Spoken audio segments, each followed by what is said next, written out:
kita tahu pandemi COVID-19 ini bukan sebatas bergejala, kemudian dites hasilnya positif, kemudian setelah positif diisolasi, dan setelah isolasi selesai. Karena kita tahu COVID-19 adalah penyakit menular. Oleh karena itu ada istilah yang sudah cukup lama kita dengar, yaitu kontak erat. Namun, sayangnya seringkali problema ini gagal ditangani. Dan kali ini, kita akan membahas alur penanganan dan tindakan ideal yang perlu dilakukan oleh kita jika dinyatakan sebagai kontak erat. Pertama, apa yang dimaksud dengan kontak erat?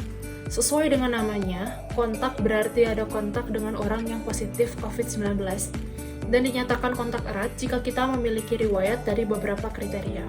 Yang pertama, ada kontak tatap muka atau berdekatan dengan yang positif dalam radius 1 meter atau kurang selama 15 menit atau lebih.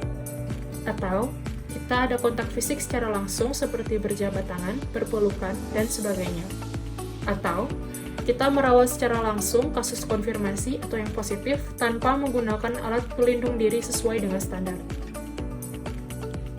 Situasi lainnya yang beresiko, misalnya yang satu rumah, termasuk asisten rumah tangga atau pembantu, dan juga supir.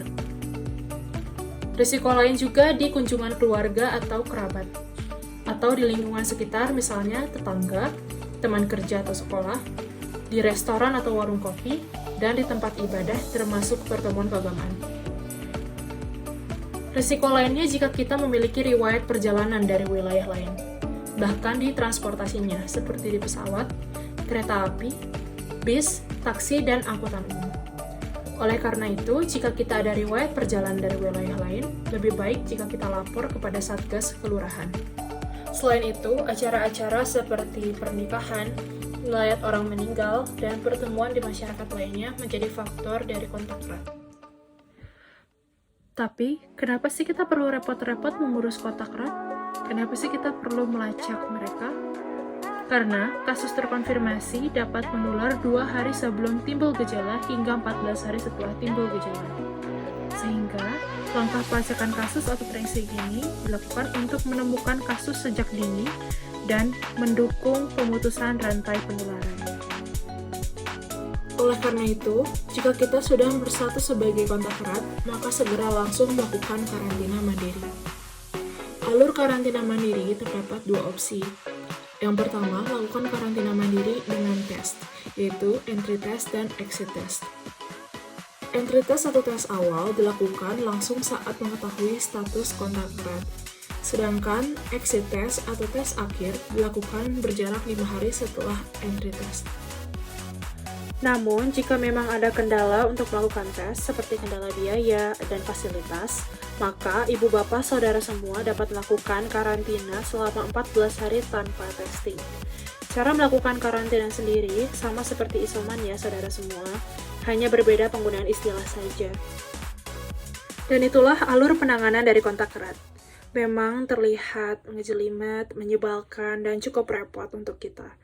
Namun pada nyatanya memang kita perlu usaha dan effort lebih. Meskipun negara kita luas, populasi banyak, dan segala keterbatasan yang ada, kita tetap tahu dan yakin kalau penanganan kontak erat yang tadi menawarkan salah satu opsi terbaik untuk memutus rantai penularan dan mengakhiri pandemi ini. Jadi, benar-benar diharapkan penuh untuk kesediaan kita semua dalam bekerja sama menangani kontak erat dalam pandemi ini. Dan seperti biasa, jika masih kurang paham, jangan segan untuk bertanya pada internet dan tidak termakan dari hoax. Ini beberapa sumber terpercaya yang bisa saudara baca. Kami berterima kasih pada pihak universitas yang telah membekali ilmu, serta puskesmas dan pihak kelurahan di Cimahi Utara atas bimbingan pembentukan video ini. Saya Elizabeth, perwakilan KKN Cimahi Utara, Universitas Udayana, izin undur diri. Salam sehat untuk kita semua.